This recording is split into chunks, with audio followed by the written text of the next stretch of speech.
G'day. Mathematical KM here, and looking at the final round of the Hetherington Memorial Tournament in Canberra at the Tuggeranong Chess Club. Stonewall. Thanks to Chessbra Aman for his valuable series. This is me attempting to put it into practice with the white pieces. So let's go. So we start with D4 met with D5, King's Pawn. This is usually the first three moves. We're holding back the F pawn for a little while, keeping our opponent guessing a little. At the current moment in time, it's not at all obvious that we're going for a Stonewall. And tip to Aman, always meet C5 with C3. Not going to take from the C pawn. If he takes, we take with the E pawn. We really want to end up with a spine of pawns like so, heading for the middle. And let's go. He push. Again, thanks Aman. This is a move we always love to see. We move our bishop back. We keep on the same diagonal. And the removal of that tension in the middle, sweet. We didn't want it.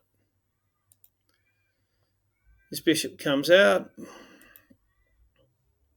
Now, there we've got our Stonewall pawn structure already. A couple of things to talk about even right now. The bishop walk is one plan. Usually it's the best plan if your opponent is also going to meet your Stonewall with a Stonewall. And they will typically remove their own ability to play the equivalent maneuver. And that will give you the better Stonewall. Again, cheers Aman.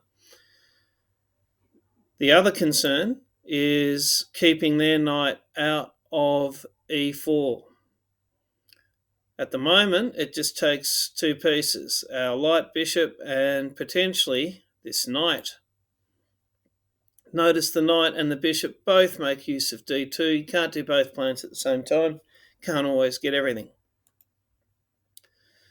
So, what did we do? He's not threatening to get his knight into E4. So let's move our knight to where we can jump it into E5, which is like key move of Stonewall positions. Again, hoping to take this way when it's taken with the pawn, giving us that spine that we were talking about. Okay, he's coming down on the queen side. Don't want him breaking the spine, so I've moved the A pawn, trying to say no for B4 for him. If he does push to B4, I'll no doubt take with the A pawn first. I don't actually see how that changes the situation, so I can continue on the king side with my plans. We castle. That's sealing the queen side. This can only be a good thing for my Stonewall. I really don't want to look at the queen side at all. I leap in. Remembering, if he takes the knight, we take with the F pawn. He takes the knight. Well, the eval's up to +1 for us. That's interesting. So we take with the F pawn. It's a pretty standard looking sort of a setup at the moment for the Stonewall. Now, often at this point, you might move the queen to F3 or the rook to F3 and look at some sort of a rook swing supported by the bishop. A lot of these plans that when you watch the Stonewall series are about attacking a castled king on the king side. He hasn't castled. So let's take a look at what... Well, we've moved the queen out. It is useful. It's making a threat. Currently, that would be annoying at least. I mean, it's not mate, but taking the F pawn and having a queen right in the middle couldn't be a good thing. So black responds with moving the pawn forward. Now, it's at this point I know as a fact from Aman's series that it's often, and it's not like he can take our e-pawn with his f-pawn. That would be bad for him. At this point, moving the e-pawn forward and attacking his pawn chain is a good thing. That's in the analysis, that's the best move. What if we can ask for the analysis? Oh, let's not worry about that for now. But e-pawn forward, attacking his chain. We're covered with the bishop and the queen there, and it just helps with all of our plans. What I saw,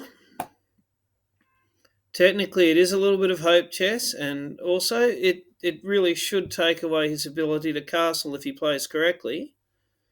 And this is if I was to be proud of any one thing that I saw in this game, it was the Queen Bishop 1-2 winning a pawn.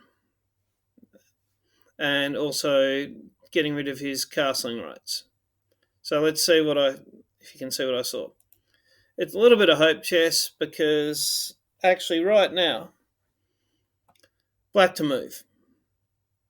The obvious normal thing would be to tell the queen to bugger off with the g-pawn, and that's what I'm hoping for, because the queen ain't going to bugger off, and you're going to see the nifty tactic that I actually picked up, saw on the day in my mind. King to d7 is really the only right move. But the hope chess, the obvious tell the queen to go away, there she blows. And look at that eval, up to 1.7. And the reason is, I think chess computer can see what I saw.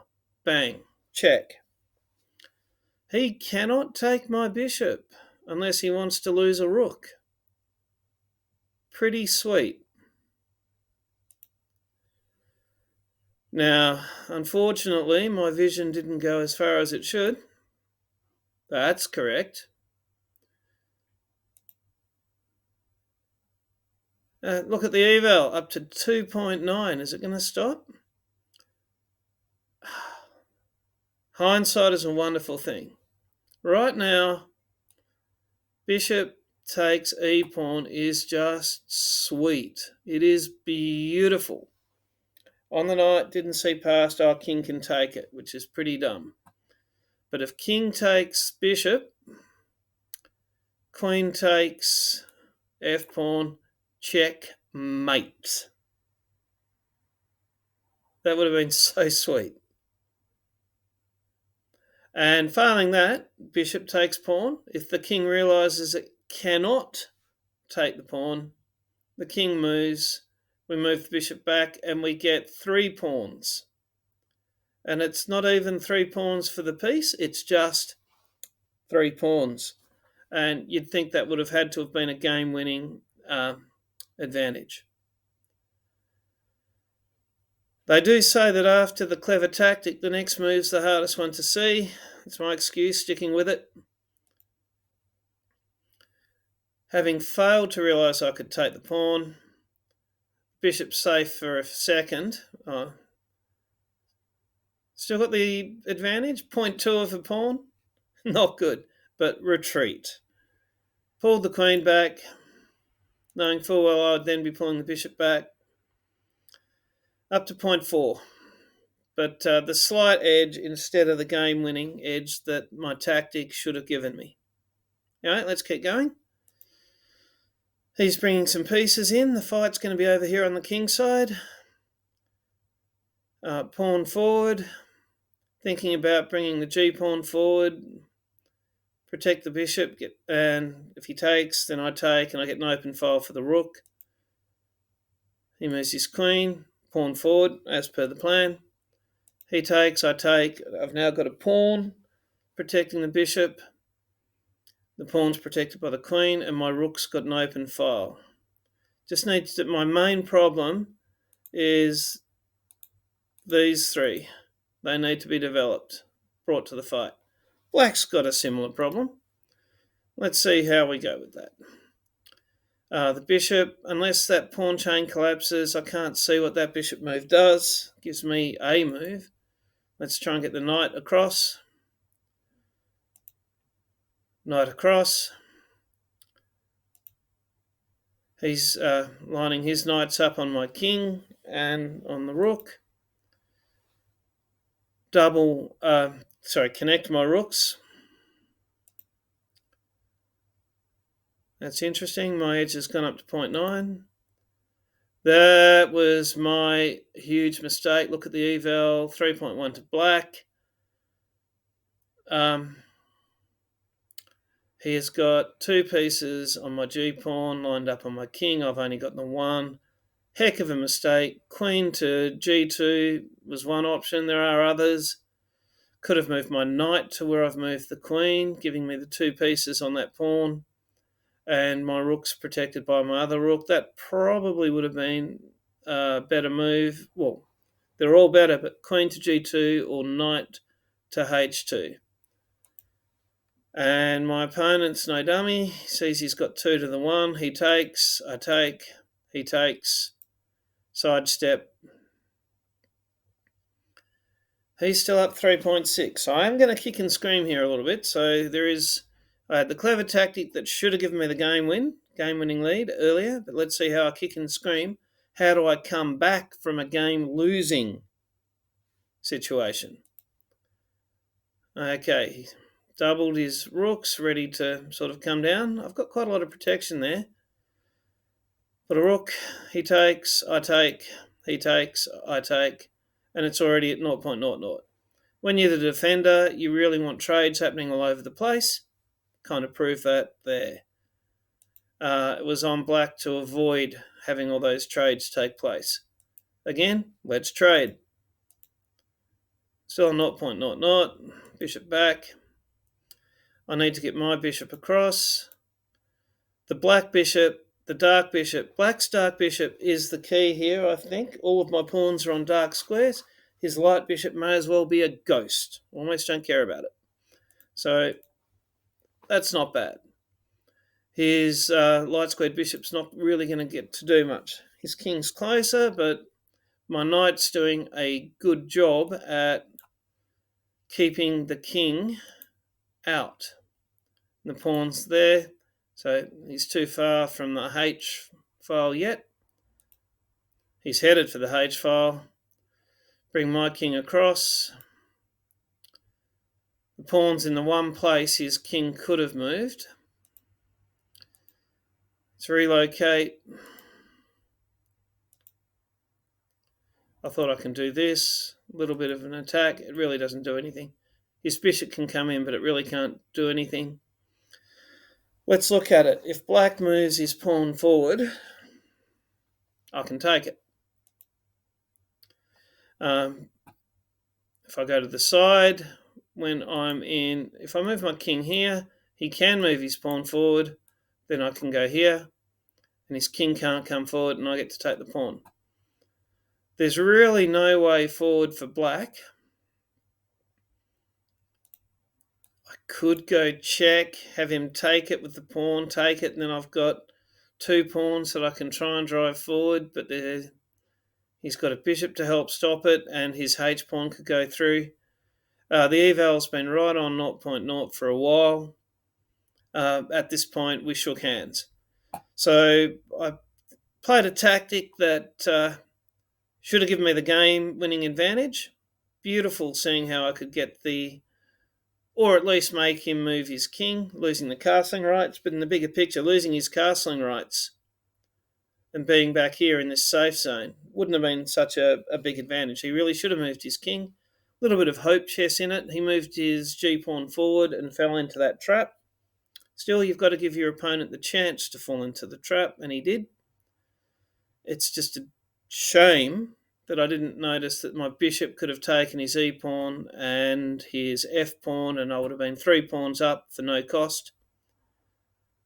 Missed opportunity, but also good kicking and screaming skills with trading off all the pieces to, at that point, after being down the 3.6, the draw becomes, it feels like a win for me. So that was the game in short. Let's get rid of me and see if we can't ask for an analysis. I'm not saying that. Still getting used to making these vids.